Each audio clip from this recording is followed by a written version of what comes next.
Maya, 28, sits at what she thought was a typical Sunday family dinner until her father's cutting words about being selfish, not like her sister Emma, push her past her breaking point. Her response doesn't just silence the table, it shatters 28 years of family lies, revealing the devastating truth about Emma's perfect life that nobody knew. The revelation destroys long-held assumptions about blood loyalty and family hierarchy, setting off a chain reaction that will expose decades of manipulation, favoritism, and the real reason why Maya was always treated as the family disappointment.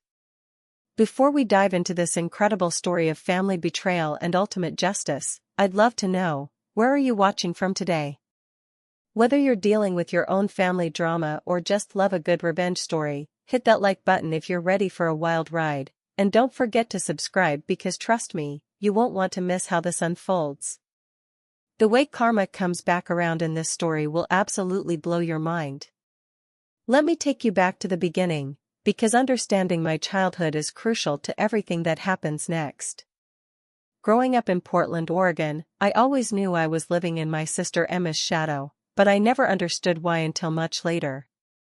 From the outside, you'd think I was the obvious favorite. I was the one with straight A's throughout school, the valedictorian who earned a full scholarship to Stanford. I started my own marketing consultancy at 25 and was pulling in six figures by 27. I owned my own condo, drove a reliable car I'd paid for myself, and had never asked my parents for money after college. Emma? Well, Emma was a different story entirely. She'd dropped out of community college after one semester, claiming it wasn't for her creative spirit.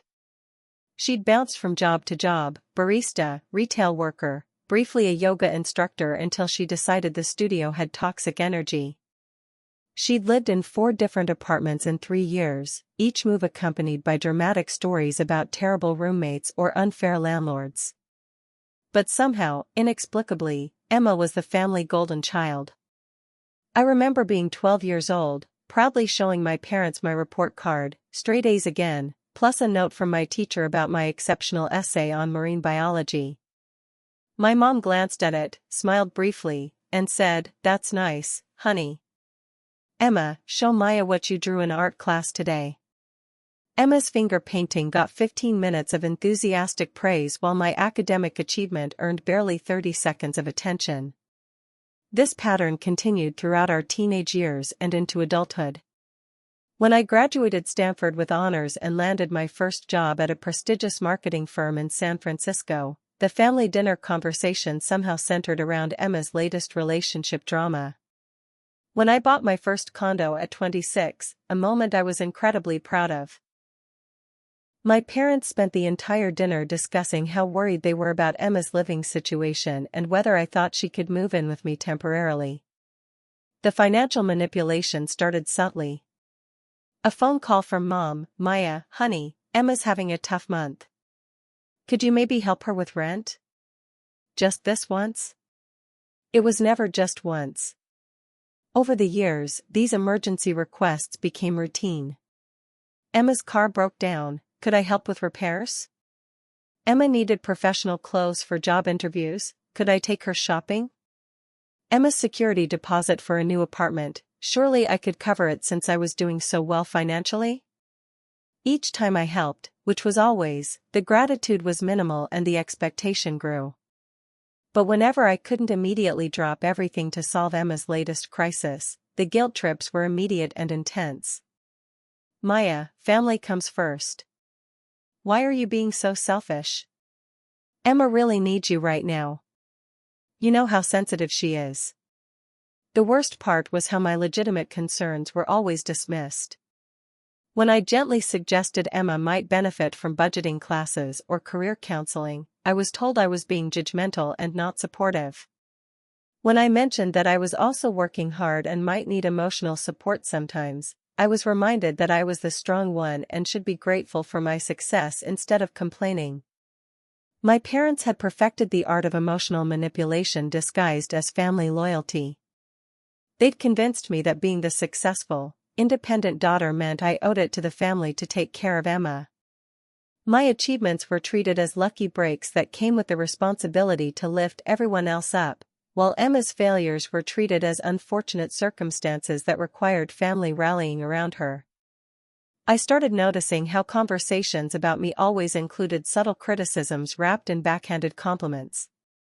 Maya's doing well with her business, but she works too much. She's becoming so focused on money. Or, we're proud of Maya's success, but she's losing touch with what really matters, family.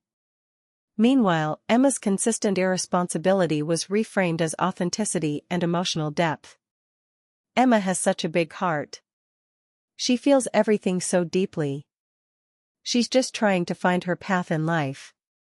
Her impulsive decisions were following her passions, her financial disasters were learning experiences, and her inability to maintain relationships or jobs was just proof of her artistic temperament. The double standard was staggering. When I worked late on a crucial client project and missed a family barbecue, I was choosing work over family. When Emma no-showed to my birthday dinner because she was going through something emotionally, it was important to give her space to process. By my late 20s, I'd become the family ATM with none of the family appreciation. I was expected to be endlessly available for Emma's crises, financially generous without question, and grateful for the privilege of supporting my family. In return, I got constant criticism about my priorities, regular reminders that money wasn't everything, and the increasingly clear message that my value to the family was primarily financial. What hurt most was the growing sense that my parents didn't actually like me as a person.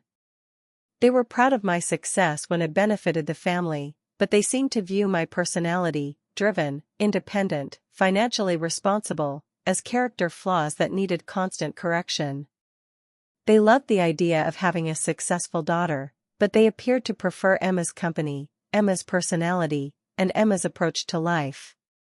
I started dreading family gatherings because they felt like performance reviews where I was always found lacking in the humanity department, while Emma was celebrated for her authenticity despite leaving a trail of chaos and unpaid bills behind her. When David proposed to me last spring on the Oregon coast during a perfectly planned weekend getaway, I was over the moon.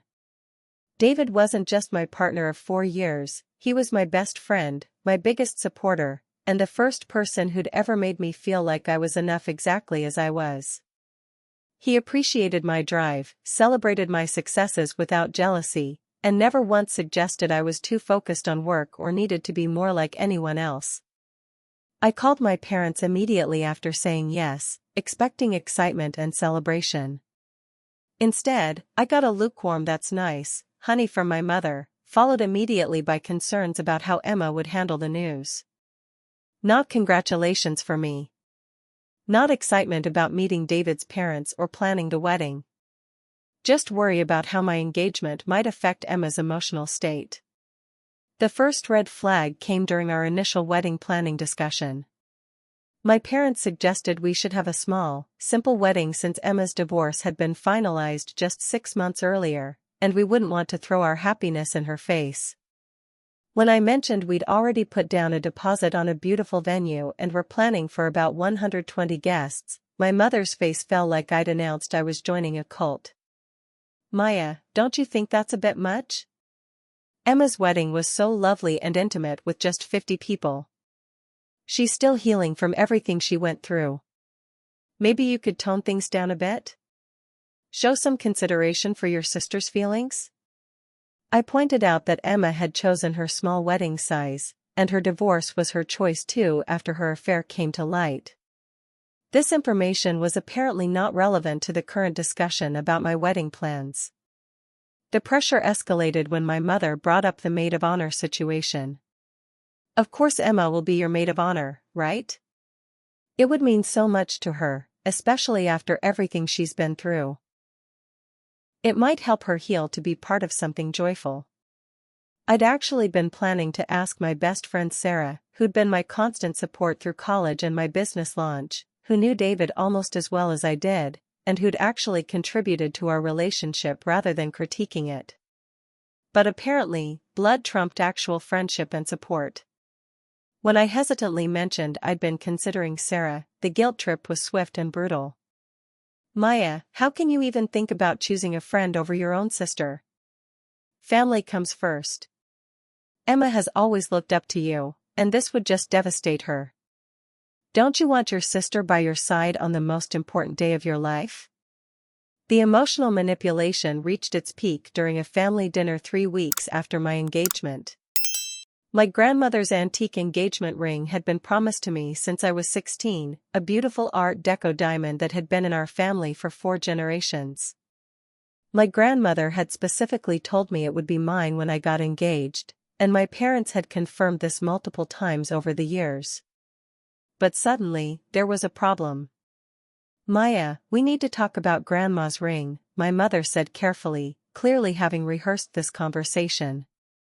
Emma's been having such a hard time since the divorce, and she's been talking about how she never really got to experience a proper engagement the first time around. Her ex-husband proposed with such a cheap ring, and she's always regretted not having something meaningful. My stomach dropped as I realized where this was heading. We think it would be really healing for Emma if she could have Grandma's ring for when she gets engaged again. You understand, don't you? You have David, you have your successful career, you have everything going for you. Emma needs this more right now. Besides, you've never been that interested in jewelry anyway. The casual dismissal of my lifelong connection to that ring, combined with the implication that I needed emotional support less because my life was easier, was breathtaking in its cruelty. I tried to explain that the ring meant everything to me, that Grandma had promised it to me, that it was supposed to represent the continuity of strong women in our family, exactly what I wanted to carry into my marriage. Don't be selfish, Maya. This is about more than just a piece of jewelry. This is about family healing. Emma really needs to feel supported right now, and you giving her this ring would show her that family comes first for you too. When I refused and pointed out that Emma wasn't even dating anyone, let alone engaged, I was accused of being cold and materialistic. It's just a ring, Maya. Why are you being so attached to material things? I thought we raised you better than that. The final straw came when I discovered my parents had been having separate conversations with Emma, painting me as the selfish sister who has everything handed to her and doesn't understand real struggle. Emma had been told that I was resistant to including her in the wedding planning, that I thought I was too good for a family maid of honor, and that I was being difficult about sharing family treasures. None of this was true. I'd invited Emma to help plan, but she'd been too busy with her latest drama to participate. I'd never said anything about being too good for anyone. And I'd never been asked to share the ring, I'd been asked to give it up entirely. But Emma believed she was the victim of my selfishness, and my parents believed they were managing a difficult situation by trying to make me be more generous with my supposedly easier life. The breaking point came when David and I attended Emma's birthday party. Instead of celebrating Emma, the entire party somehow became about my wedding plans and how I needed to be more considerate of Emma's feelings. Several relatives, clearly briefed by my parents, made comments about how I should remember that family comes first and maybe keep things simple out of respect for what Emma's been through. David was shocked. He'd never seen this family dynamic in action, and watching his kind, generous, successful fiancé get lectured about being selfish for planning a normal wedding was an eye-opening experience for him. That night, he said something that changed my perspective forever. Maya, in my family, when someone gets engaged, everyone celebrates. They don't immediately start talking about how to manage other people's feelings about your happiness. This isn't normal. He was right. I'd been so conditioned to accept this family dynamic that I'd lost sight of how toxic it actually was. I was being asked to minimize my own joy to protect someone else's ego, to give up meaningful family heirlooms to soothe someone else's regrets, and to accept constant criticism disguised as family loyalty. That's when I started paying closer attention to the patterns I'd been accepting my entire life. David's observation planted a seed that grew into serious questioning. If my family's treatment of me wasn't normal, what else wasn't normal? I started looking at Emma's life with fresh eyes, and what I discovered made my stomach turn. It began innocently enough. At a college friend's wedding, I ran into Emma's ex-roommate, Jessica, who I'd always liked. After a few drinks, Jessica made an offhand comment that stopped me cold. I always felt so bad for Emma's ex-husband. Finding out about the affair through social media must have been devastating. Social media? I'd been told Emma's marriage ended due to growing apart and different life goals. The affair story had been framed as vicious rumors spread by her bitter ex-husband. But Jessica had been Emma's roommate during the separation, she would know the truth. Wait, what actually happened? I asked carefully. Jessica looked surprised. You don't know? Emma was posting pictures with Marcus all over Instagram while she was still married. Her husband found out she was cheating when his coworker saw the photos and asked if he knew Emma was dating someone else. It was a whole mess. She didn't even try to hide it. Marcus was Emma's ex-husband's business partner. The affair had destroyed not just Emma's marriage, but her husband's business partnership too. This wasn't a case of growing apart, this was calculated betrayal that ruined multiple lives. I started digging deeper, casually reaching out to mutual friends and family members. The picture that emerged was nothing like the Emma I thought I knew. Emma's struggle as a single mother was largely fictional.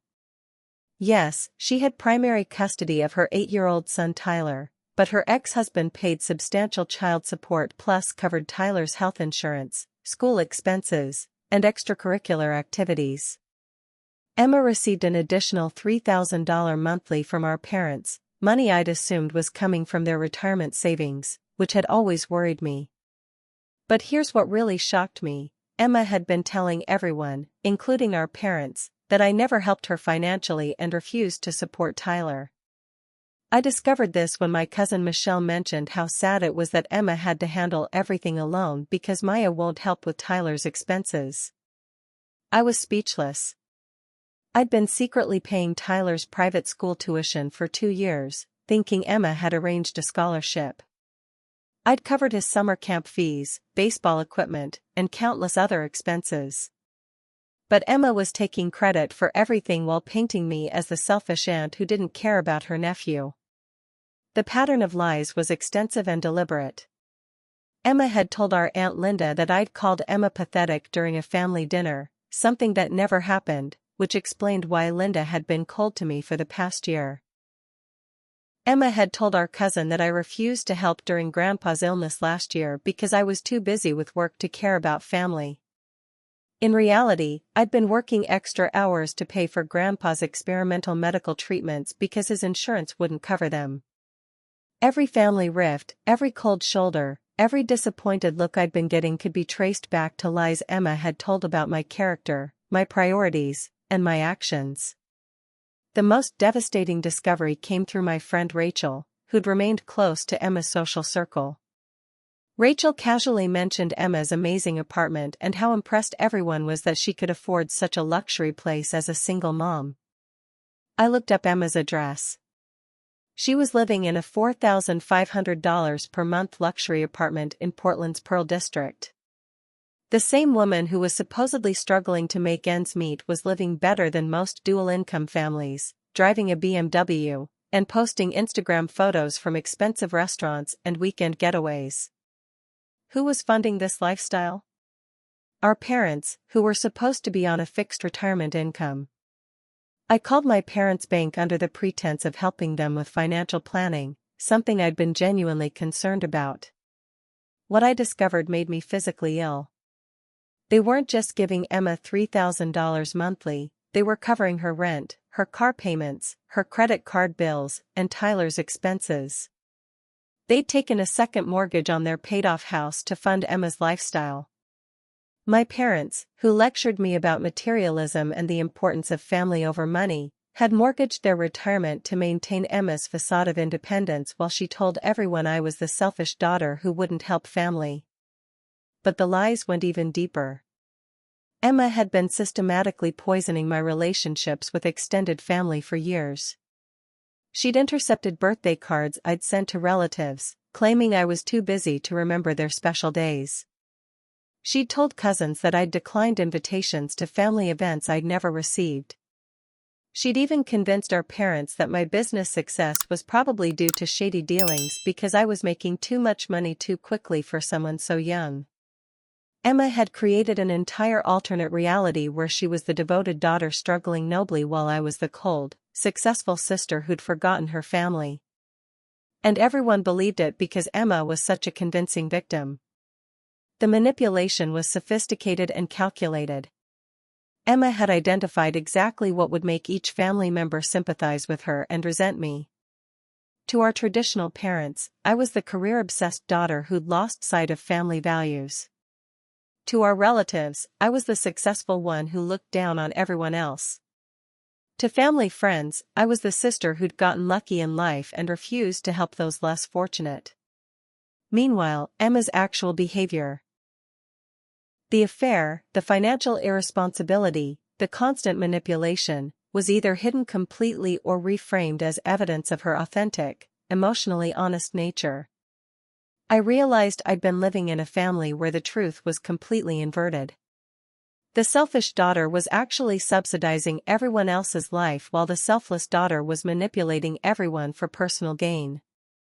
The daughter accused of caring only about money had been secretly paying family medical bills while the daughter praised for her big heart was bleeding the family finances dry through deception. As I dug deeper into Emma's web of lies, what I discovered went beyond simple sibling rivalry or even typical family dysfunction. This was systematic psychological manipulation on a scale that took my breath away. The turning point came when I decided to trace back specific incidents that had damaged my relationships with extended family. I started with the coldness from my Aunt Linda, who'd been like a second mother to me during childhood but had become increasingly distant over the past 2 years.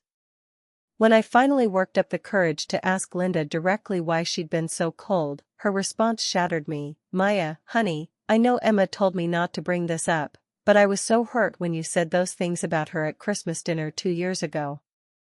Calling your own sister pathetic and saying she was dragging the family down, I never thought you could be so cruel." I felt like I'd been punched in the stomach. Not only had I never said those things, but I hadn't even attended Christmas dinner that year. I'd been in New York on a crucial business trip, a trip that had landed my company its biggest client. Emma knew exactly where I was because I'd apologized profusely for missing dinner and had sent expensive gifts for everyone, including a custom photo album for Linda featuring pictures of her grandchildren. But Emma had used my absence as an opportunity to fabricate an entire conversation where I'd supposedly insulted her character. Linda had spent 2 years believing I was capable of that level of cruelty toward my own sister. This revelation led me to systematically contact other relatives who'd grown distant. The pattern was identical and horrifying. My cousin Tom believed I'd refused to contribute to Grandpa's funeral expenses and had called the family cheap for wanting a simple service. In reality, I'd secretly paid for the upgraded casket and flower arrangements because I knew Grandpa would have wanted something dignified, and I'd never said a word about the family's financial constraints. My godmother Sarah had been told I'd made fun of her son's learning disabilities, saying he was probably not college material anyway. This supposed conversation had taken place during her son's high school graduation party, a party I'd attended specifically to celebrate his achievements and give him an encouragement card with a $500 check for college expenses. Every story followed the same pattern. Emma would wait for a moment when I wasn't present, then fabricate conversations where I'd supposedly said something cruel, elitist, or dismissive. She had an uncanny ability to identify each person's deepest insecurities and craft lies that would hit those exact pressure points. The most insidious part was how Emma positioned herself as my reluctant defender in these fabricated scenarios. She'd tell people, "I know Maya didn't mean it that way, she's just under so much stress with work," or "Maya's success has changed her, but she's still my sister and I love her." This made Emma look magnanimous while making my supposed cruelty seem even worse by contrast. I started documenting everything, creating a spreadsheet of lies with dates, witnesses, and evidence. What emerged was a clear pattern of strategic manipulation designed to isolate me from the family support system while positioning Emma as the family's emotional center. But Emma's manipulation extended beyond just lying about me. She'd been actively sabotaging my attempts to maintain relationships. I discovered she'd been intercepting my communications with family members for years. Birthday cards I'd sent to elderly relatives were never delivered, with Emma telling them I'd probably forgotten their special days. Care packages I'd sent during illnesses were disappeared, with Emma expressing disappointment that I hadn't reached out during difficult times. The most devastating example involved my grandfather's final illness. I'd been calling the hospital every day for weeks, trying to coordinate with family about visiting schedules and medical decisions. When Grandpa asked where I was during his last week, Emma told him I was too busy with work to visit and that I'd said hospital visits were too depressing for me. I found out about this conversation from a nurse who'd overheard it and felt compelled to tell me the truth. She said my grandfather had died believing I didn't care about him enough to visit, when in reality, I'd been calling desperately trying to find out when I could see him. Emma had been fielding these calls and telling me he was doing fine and didn't want visitors right now. I missed my grandfather's final days because Emma wanted him to die believing she was the only granddaughter who cared. The financial manipulation was equally calculated. Emma had convinced our parents that my business success was probably due to unethical practices because she'd researched my industry and planted specific doubts. I read that marketing consultants sometimes inflate their results to keep clients. Maya's making so much money so quickly, I just hope she's being honest about her methods. These subtle suggestions had made my parents suspicious of my success rather than proud of it. They'd started questioning whether I was really as successful as I claimed, whether my clients were legitimate, and whether my financial contributions to the family were attempts to buy their approval rather than genuine generosity. Emma had poisoned even my achievements by making them seem suspect. The scope of Emma's manipulation finally became clear when I talked to her former coworker at the yoga studio. Emma had been fired for stealing money from the register, but she'd told the family she'd quit because of toxic workplace energy. The coworker revealed that Emma had been caught on camera taking cash from the register multiple times, and when confronted, she'd blamed a misunderstanding and claimed she was borrowing money she'd pay back. This woman also told me something that made my blood run cold. Emma had shown her pictures from family gatherings and pointed me out as the sister who thinks she's better than everyone else.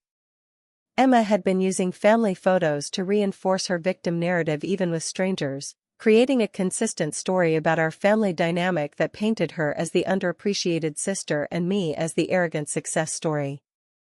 I realized Emma had been living a double life for years. To the family, she was the struggling single mother trying her best despite having an unsupportive sister. To her friends and coworkers, she was the authentic, down-to-earth woman whose uptight sister looked down on her lifestyle choices. To her social media followers, she was the independent single mom making it work through sheer determination. Each version of Emma required a different version of me as the villain. Sometimes I was too focused on work, sometimes I was too judgmental, sometimes I was too stingy, sometimes I was too controlling. Emma had crafted whatever version of my character was needed to make her look sympathetic by comparison. The woman I'd grown up believing was my irresponsible but fundamentally good-hearted sister was actually a master manipulator who'd spent years systematically destroying my relationships while building her own mythology as the family martyr. As I sat in my condo that night, surrounded by printouts and notes documenting years of lies, I felt like I was mourning the death of my entire family. The people I thought I knew, my parents, my sister, even myself, were all based on Emma's carefully constructed fiction. But I also felt something else rising in me that I hadn't felt in years: righteous anger. I was done being the family scapegoat. I was done financing Emma's lies with my money and my reputation. I was done being painted as the selfish sister while actually being the one holding everyone together. It was time for the truth to come out. If you're feeling that same righteous anger building up right now, you're not alone. Sometimes we need to get to this breaking point before we can finally see clearly. Stay with me because what happens next is going to show you exactly why sometimes the most loving thing you can do for your family is refuse to enable their dysfunction. The confrontation that's coming will change everything. Once I'd made the decision to expose Emma's lies, I knew I had exactly one shot to get it right. Emma was a master manipulator who could spin any situation to make herself the victim. If I went into this confrontation emotionally or without solid evidence, she'd turn it into another example of my cruel behavior toward my struggling sister. So I spent 2 weeks building an airtight case. David helped me organize everything systematically. As an architect, he understood the importance of solid foundations and structural integrity, principles that applied perfectly to building an undeniable argument. We created binders with clear sections, financial evidence, communication records, witness statements, and timeline of lies. The financial evidence was devastating. I'd obtained bank statements showing every transfer I'd made to Emma over the past 5 years, $47,000 in total. Car repairs, rent payments, credit card bills, Tyler's expenses, emergency loans that were never repaid. Each transaction was documented with the original text message or email where Emma had described her emergency and promised to pay me back as soon as things turned around. I'd also documented the family's financial situation. Public records showed our parents had taken a $150,000 second mortgage on their home 18 months ago. Cross-referencing with Emma's rent payments and lifestyle expenses, it was clear where that money had gone. The woman who claimed to be struggling was living a lifestyle that cost more than most dual-income families could afford, entirely funded by family money while claiming independence. The communication records were equally damning. I'd managed to obtain screenshots through mutual friends and family members of text conversations where Emma had lied about me. My cousin Michelle had saved messages where Emma claimed I'd refused to help with Tyler's medical bills during his broken arm incident last summer, the same medical bills I'd actually paid in full when Emma claimed her insurance was processing slowly. I'd also documented Emma's social media presence, printing out posts where she took credit for gifts I'd purchased for family members. Photos of the expensive watch I'd bought Dad for his birthday, posted by Emma with the caption "Glad I could get Dad something he'll really love for his special day." Pictures of the spa weekend I'd arranged for Mom's recovery after her surgery, with Emma's post reading "Mom deserves this relaxing getaway, so happy I could make it happen." Most importantly, I'd tracked down the nurse who'd cared for Grandpa during his final days. Margaret had been bothered by the family dynamic she'd witnessed and was willing to provide a written statement about Emma's manipulation during Grandpa's illness. Her statement included direct quotes of Emma telling our grandfather that I was too busy with work to visit and didn't want to deal with hospital drama. The witness statements painted a clear picture of Emma's systematic deception. Jessica, Emma's former roommate, provided a detailed account of Emma's affair and her deliberate posting of photos to social media while still married. The yoga studio manager confirmed Emma's theft and firing, complete with security camera timestamps. 3 different family friends had saved messages where Emma had lied about my behavior or attitudes. But the most powerful evidence came from an unexpected source, Emma herself. My friend Rachel, who worked in social media marketing, had helped me analyze Emma's online presence.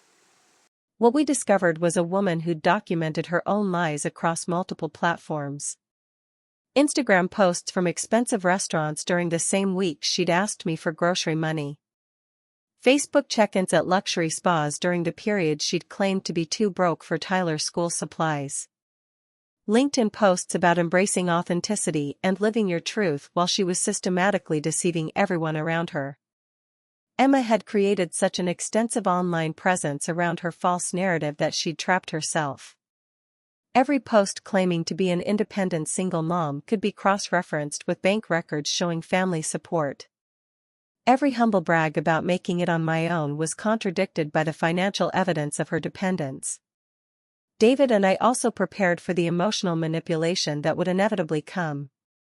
We practiced responses to every guilt trip, every attempt to make me the villain, every effort to turn the focus back to Emma's supposed victimhood.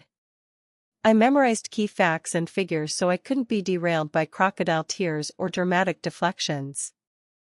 Most importantly, I prepared myself emotionally for the possibility that this confrontation might cost me my family relationships entirely. Some families can't survive the truth, and I had to be ready for the possibility that my parents would choose Emma's comfortable lies over my uncomfortable truths. But I'd reached a point where I preferred honest estrangement to dishonest relationships. I was tired of being loved for who I wasn't and hated for who I was. If my family could only accept me as the villain in Emma's victim story, then maybe it was time to find a new family. David reminded me constantly during this preparation period that I wasn't trying to destroy Emma, I was trying to save myself. Emma had created this situation through years of calculated deception. I was simply refusing to continue enabling it. The hardest part was accepting that Emma's manipulation had been deliberate and sustained, not just impulsive mistakes or emotional reactions. The evidence showed a pattern of calculated deception spanning years, targeting multiple family members, and designed specifically to isolate me while elevating her position in the family hierarchy. This wasn't sibling rivalry or even typical family dysfunction.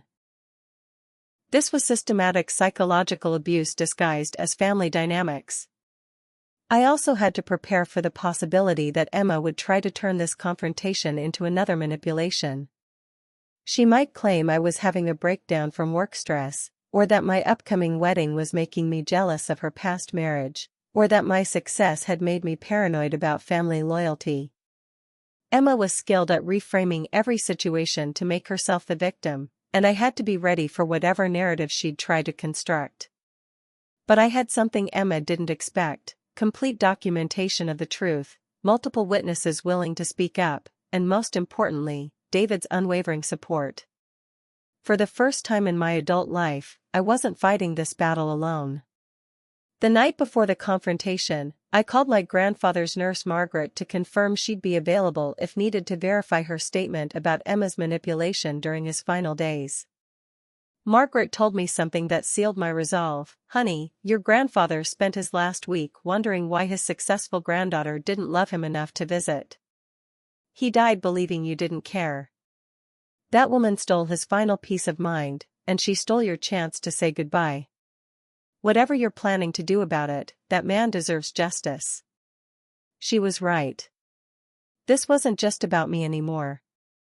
Emma's lies had robbed me of my final moments with my grandfather and had robbed him of comfort during his final days.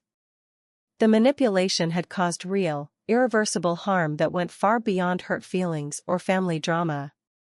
I was ready for war, but more importantly, I was ready for truth. Sunday dinner at my parents' house had always been a tradition, but as I walked up the familiar front steps carrying a folder full of evidence, I knew this would be the last normal family dinner we'd ever have. Emma was already there, of course, looking perfectly put together in an outfit that probably cost more than most people's monthly rent. She greeted me with her usual performance of sisterly affection, the kind that looked loving to observers but felt hollow to me. "Maya, you look tired, sweetie. You're working too hard again, aren't you? You need to learn to slow down and enjoy life like I do." The irony of Emma lecturing me about work-life balance while living off family money wasn't lost on me, but I smiled and kept my mouth shut. For now. Tyler was there too, playing video games in the corner, oblivious to the adult drama that swirled around him. Looking at my nephew, I felt a pang of sadness for what this revelation might do to his relationship with his mother, but I reminded myself that children deserve to grow up understanding the difference between truth and manipulation. Dinner conversation followed the usual pattern. Dad asked about my business, but in a way that suggested he was looking for evidence to support Emma's hints about my questionable practices. Mom updated me on extended family news, most of which I was hearing for the first time because Emma had been intercepting my communications with relatives. Emma, meanwhile, performed her usual role as the devoted daughter, asking about Mom's arthritis, complimenting Dad's cooking, and generally radiating the warmth and family focus that I supposedly lacked. The setup was perfect for what came next. As we were finishing dessert, Dad cleared his throat and gave me the look I'd been expecting, the one that meant I was about to receive a lecture about my character deficiencies. "Maya, your mother and I have been talking, and we're concerned about some of your recent behavior. This whole wedding planning situation has really shown us a side of you that's troubling." Here it comes, I thought. Emma has been trying so hard to be supportive and involved, but you've been pushing her away. And this business with your grandmother's ring, Maya, that's not the daughter we raised. Family should come first, not material possessions. Emma jumped in right on cue. "I told them it was okay, Dad. I know Maya's under a lot of pressure with the wedding and her business. She's just stressed." The performance was flawless. Emma defending me while making it clear she was the wronged party, my parents expressing disappointment in my character while giving me a chance to redeem myself by being more like my sister. Dad continued, building to his crescendo. "Emma has always understood what family means. She's been through so much, but she never lets it make her bitter or selfish. She always puts family first, always thinks about others before herself." He paused, looking directly at me with the expression of a father deeply disappointed in his child's moral development. "Maya, you need to learn from your sister. You're being selfish, not like Emma at all. Success means nothing if you forget where you came from and who your real family is." The words hit exactly as they were intended to, like a slap across the face. But instead of shame or guilt, I felt something else entirely, relief. Finally, I had the perfect opening.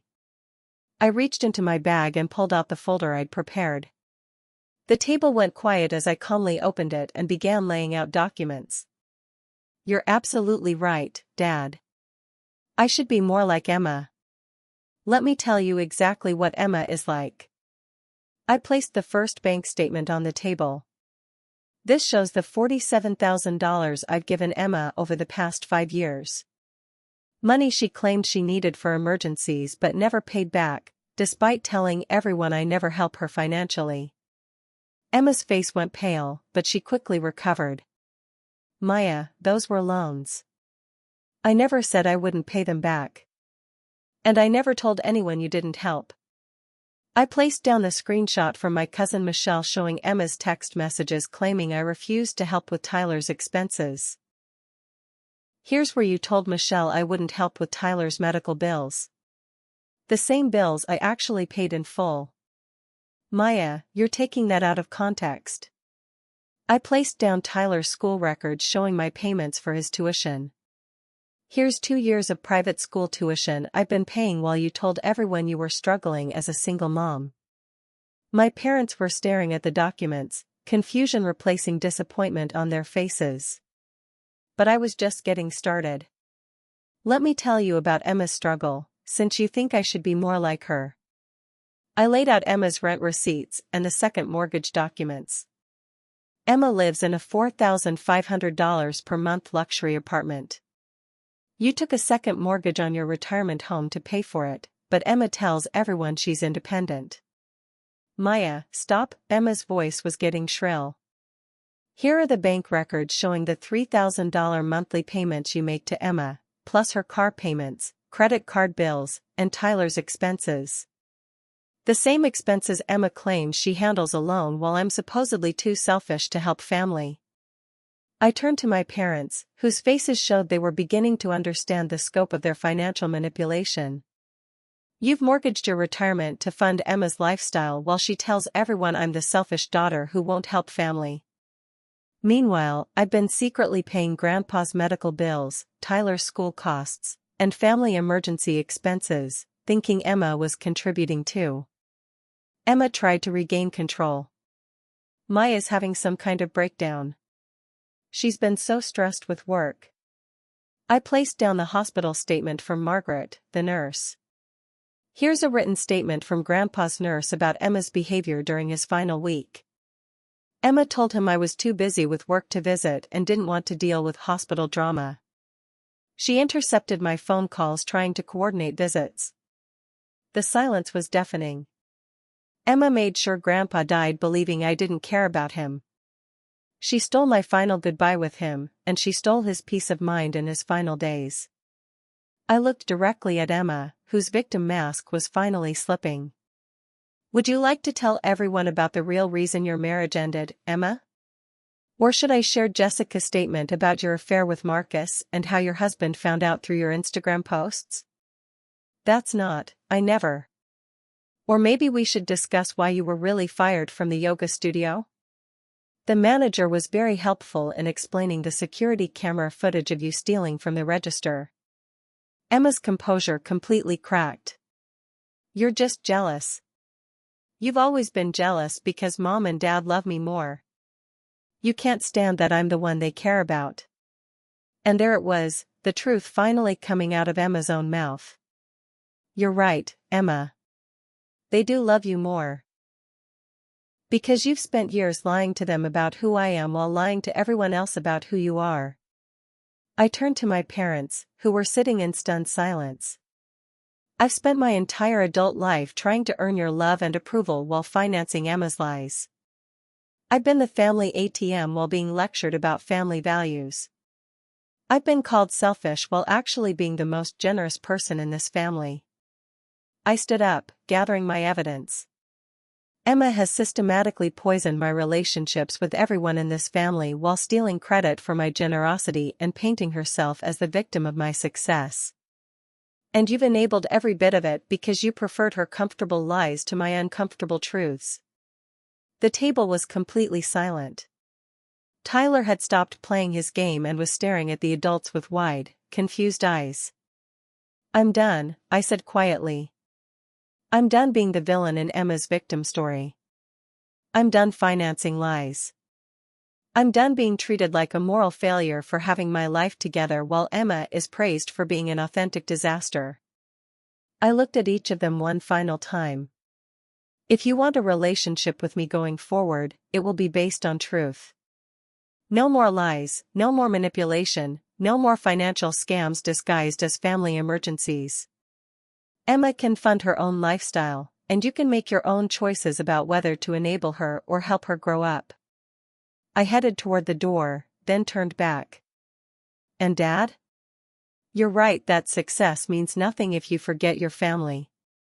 Emma forgot her family a long time ago. She just convinced you it was me. The aftermath of that dinner was swift, brutal, and absolutely satisfying in ways I never could have imagined. Within 24 hours, my phone started ringing. First it was my Aunt Linda, calling through tears to apologize for believing Emma's lies about the Christmas dinner incident. Then my cousin Michelle, horrified to learn she'd been spreading false information about my supposed refusal to help Tyler. One by one, family members reached out with apologies, questions, and their own stories about inconsistencies they'd noticed in Emma's narratives but hadn't wanted to acknowledge. The domino effect was spectacular. Once people started comparing notes, Emma's web of lies unraveled completely. Relatives began sharing their own experiences with Emma's manipulation, creating a clear pattern that was impossible to deny.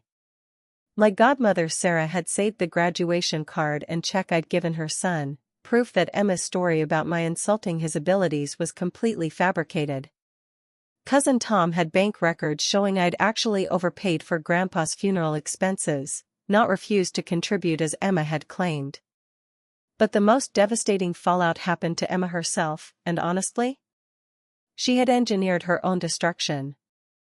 Emma's wealthy boyfriend Marcus, yes, she'd gotten back together with her ex-husband's former business partner, was apparently very serious about their relationship and had been planning to propose. But Marcus came from old money and had very strict ideas about character and integrity. When the family drama exploded and the full scope of Emma's lies became public knowledge, Marcus was horrified.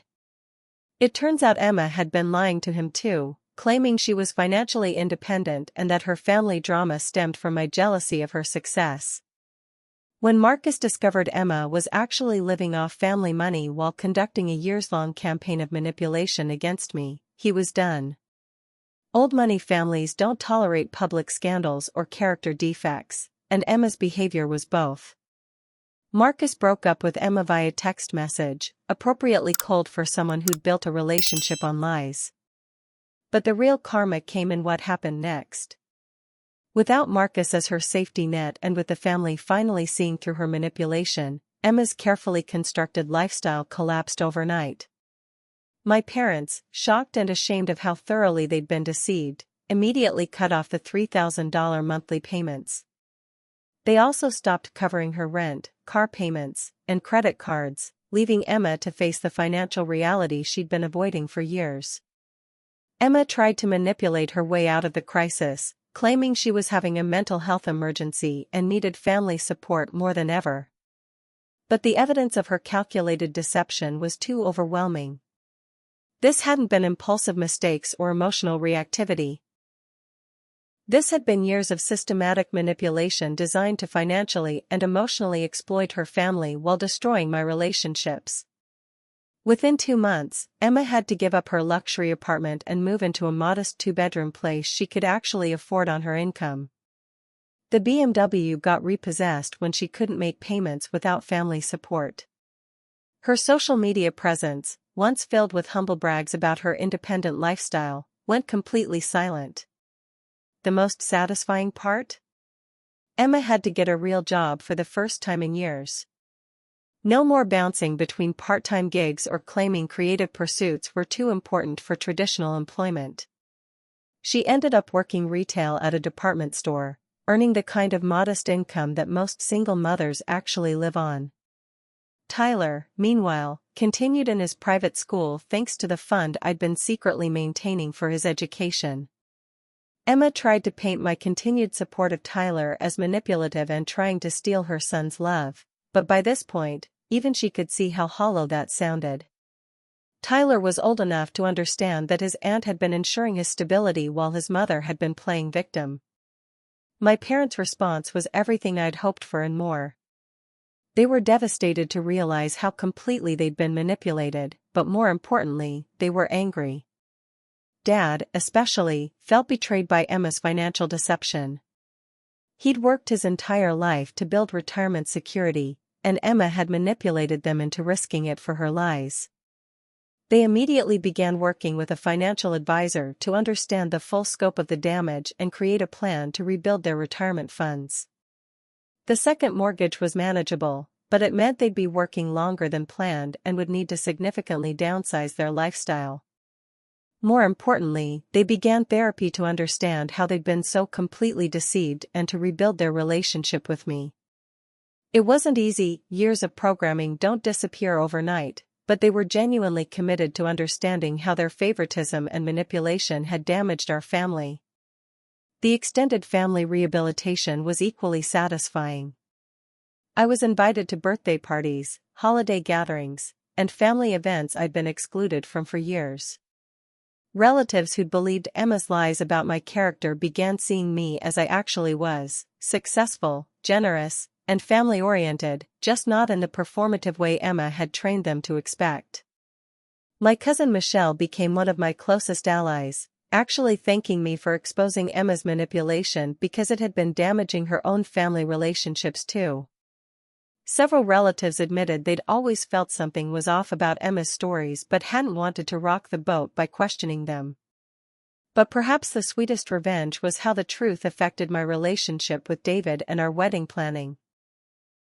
David had witnessed the family dysfunction firsthand and had been prepared to support me through cutting ties with toxic relatives if necessary. When the family came together to genuinely apologize and commit to rebuilding relationships based on truth rather than manipulation, he was impressed by their capacity for growth. Our wedding became a celebration of authentic family love rather than a carefully managed performance designed to protect Emma's feelings. Emma wasn't invited, not out of spite, but because her presence would have required everyone to pretend her behavior hadn't happened, and we were done with pretending. The wedding itself was beautiful, meaningful, and completely authentic.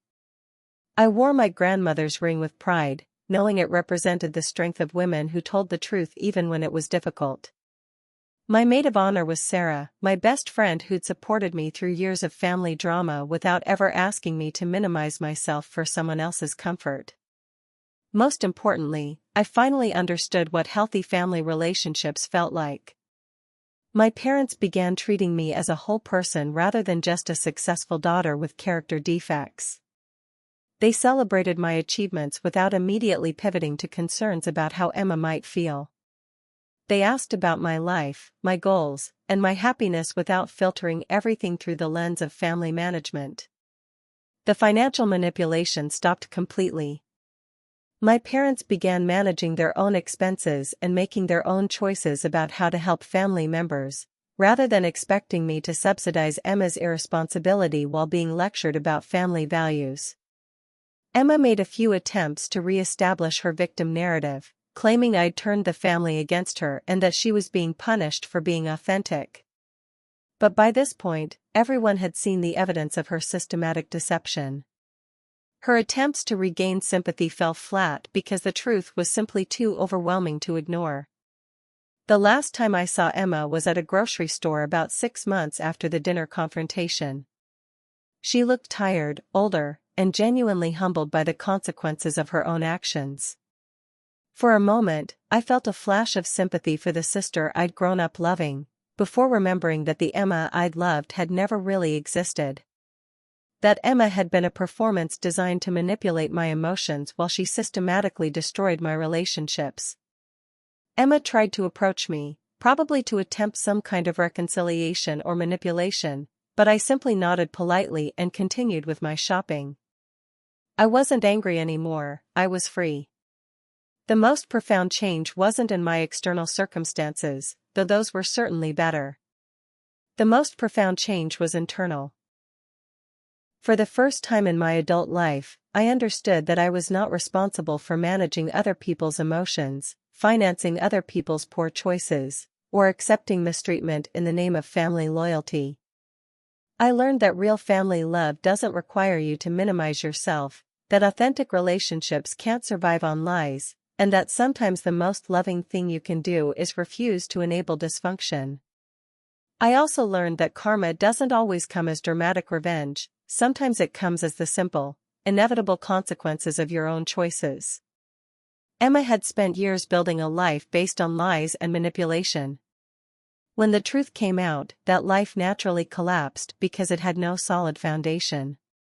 She'd destroyed her own relationships through her own choices, and faced the natural consequences of living inauthentically. Looking back now, I realize that Sunday dinner confrontation wasn't really about exposing Emma's lies, it was about reclaiming my own truth. For years, I'd allowed other people to define my character, my motivations, and my worth. I'd accepted a version of myself that existed only in Emma's manipulation and my parents' disappointment. The moment I stood up and said, "This is who I actually am, and this is what actually happened," everything changed. Not because I destroyed Emma, but because I finally told the truth about myself.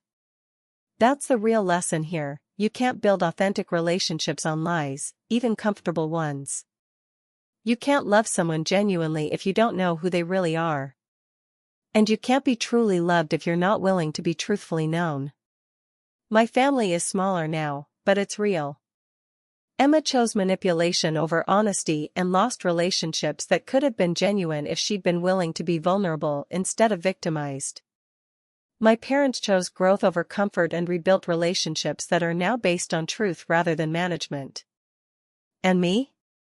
I chose authenticity over acceptance and discovered that being truly known, flaws and all, is infinitely more satisfying than being loved for a lie. So here's my question for you. Have you ever been in a situation where speaking your truth felt scarier than living a lie? Where family loyalty meant accepting mistreatment, or where being the successful one came with expectations that felt more like punishment than privilege? I'd love to hear your stories in the comments below. Sometimes we need to know we're not alone in these complicated family dynamics.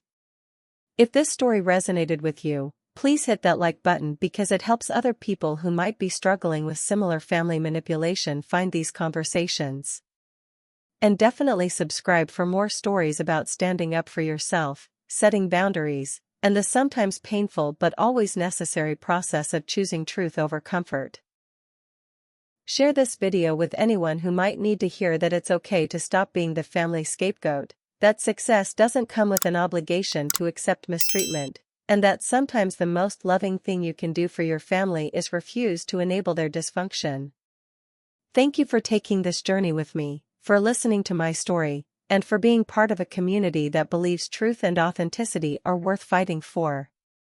Family karma taught me that what goes around really does come around, but more importantly, it taught me that the most powerful revenge is simply living authentically and letting toxic people face the natural consequences of their own choices.